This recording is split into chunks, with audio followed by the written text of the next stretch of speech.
There's a really interesting story that brings us to the early days of the animal welfare movement in the United States, and it involves a determined Boston socialite, ladies' fashion, and birds.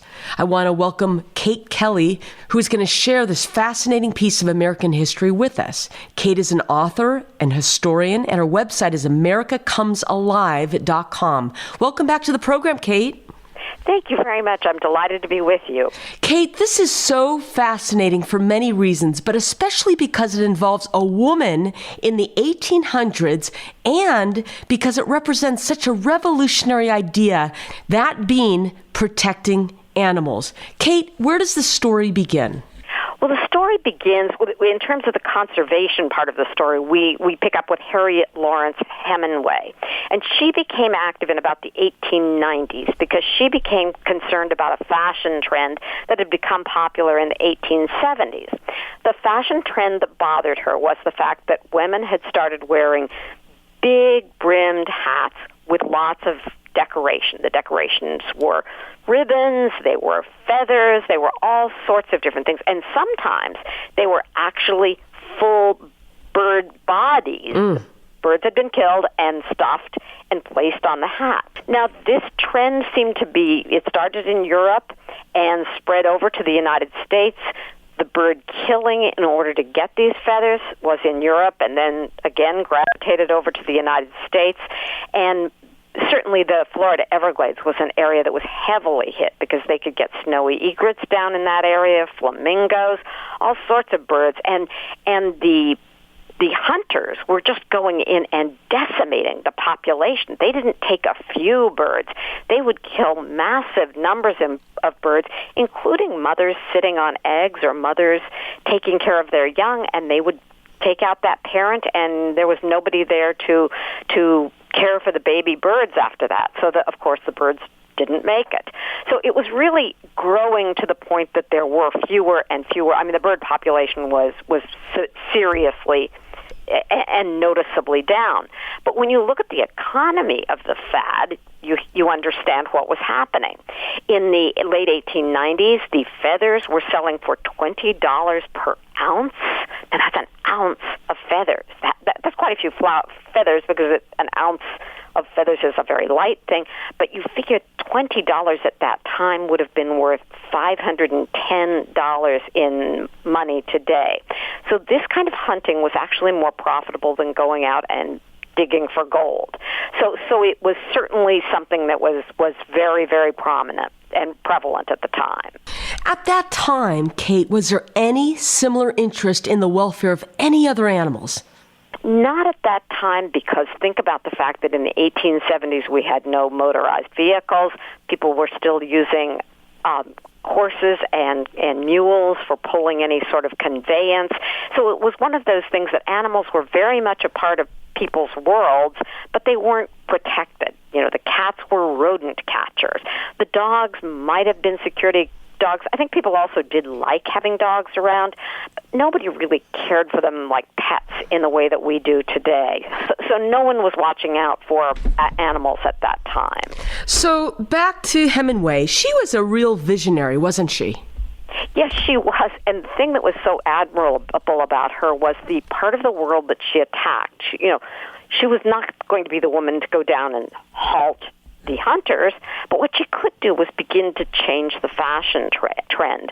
So what she did was connected with one of her cousins in Boston, and the women started having teas. And at these teas, they would invite different groups of women, and they would present the case that by the women wearing these plumed hats, they were actually causing the destruction of vast numbers of birds in various parts of the country.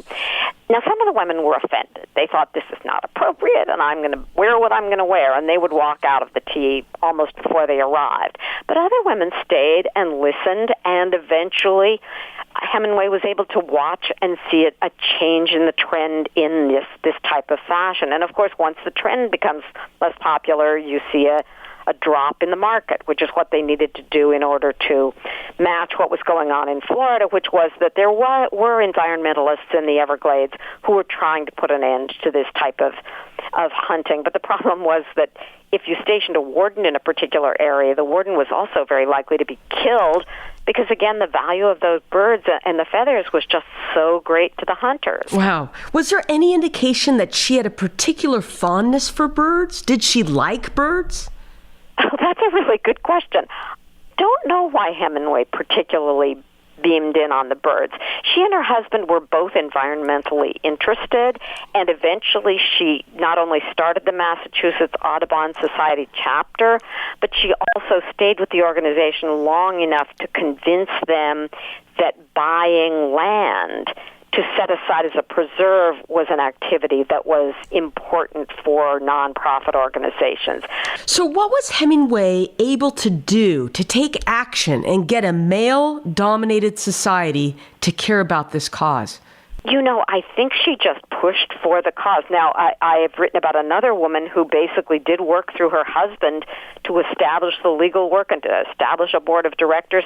So women at that time did not have a lot of ability to mastermind things. And so when she went after the theory that the Audubon Society should be purchasing land, she did work through her husband, who was an environmentalist.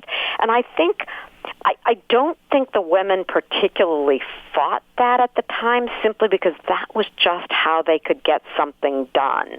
And so they accepted what the terms were and worked through the men, and I would say that her husband was absolutely instrumental, but she was telling him what she wanted him to do. So you mentioned Hemingway's work led to the establishment of the Massachusetts Audubon Society, which was the first one in the United States, right? It was the first chapter in the United States. George Bird Grinnell had established the national chapter about 10 years before she started the national organization, before Hemenway started the local chapter. So there was legislation this society was able to pass to protect birds. Yes, and we were very fortunate that Teddy Roosevelt was president at that time, because when he became aware of what was happening, he was very conservation-minded, although he was also a hunter, but he established in 1903 that there would be a land preserve down in the Everglades, and that's when Pelican Island was established. Now, it was originally established simply as a bird preserve, but then after that it became an animal refuge, and they do date that one to being the first property that was set aside by the federal government for first saving the birds, but then later saving the animals. So we're lucky that we had someone in mind who was willing to follow that path that was going on, because the first legislation to protect birds was 1901. So he was pretty quickly following the lead that he was observing going on around him. Now, Hemenway did convince the Massachusetts Audubon Society to purchase land in Massachusetts to become a preserve, and this is in 1922. Why is that so important? Because she basically set a pattern that we still follow today. Yeah. It's often the nonprofit organization that goes out and acquires the land and then decides how it's going to be managed. Organizations will buy land for animal and bird preservation, and then they decide what parts are absolutely vital in order to save and manage for that conservation purpose. Kate Kelly, this was so interesting. Thank you very much. Thank you. I've enjoyed talking to you.